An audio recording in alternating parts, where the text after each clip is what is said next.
आप जो भी अच्छे कर्म करते हैं, उनका फल भोगना चाहते हैं इसी जन्म में। इसी बारे में समझा रहे हैं श्री कृष्ण गीता के दूसरे अध्याय के 49वें श्लोक में। हे धनंजय, भक्ति के द्वारा सारे निंदनीय कर्मों से दूर रह व पूर्ण चेतना से प्रभु की शरण ग्रहण कर। जो व्यक्ति अपने सकाम कर्म फलों को भोगना चाहता है वह कृपण है, अर्थात अत्यंत दीन है। यहाँ तात्पर्य है कि जो हम कर्म करते हैं उन संपूर्ण कर्मों में सकाम भाग से किए हुए या समता की दृष्टि से किए हुए कर्म श्रेष्ठ हैं।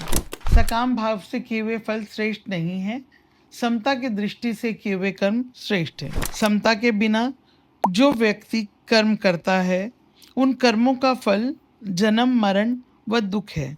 जैसे प्रकाश और अंधकार एक कभी भी नहीं हो सकते, वैसे ही बुद्धि योग और सकाम योग कभी एक नहीं हो सकते।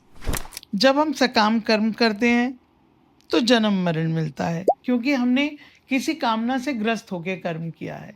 लेकिन यदि हम समता योग में या निष्काम भाव से कर्म करते हैं तो हमने कर्म किया है लेकिन उसकी इच्छा नहीं की, उससे हमें परमात्मा की प्राप्ति होती है। अगर सेवा त्याग भावना ना हो तो कर्म होगा, कर्म योग नहीं होगा। ध्यान योग में मन व कर्म योग में बुद्धि की प्रधानता है। यहाँ थोड़ा समझने का विषय है। ध्यान योग में मन प्रमुख है क्योंकि हम ध्यान में लगाकर कर रहे हैं।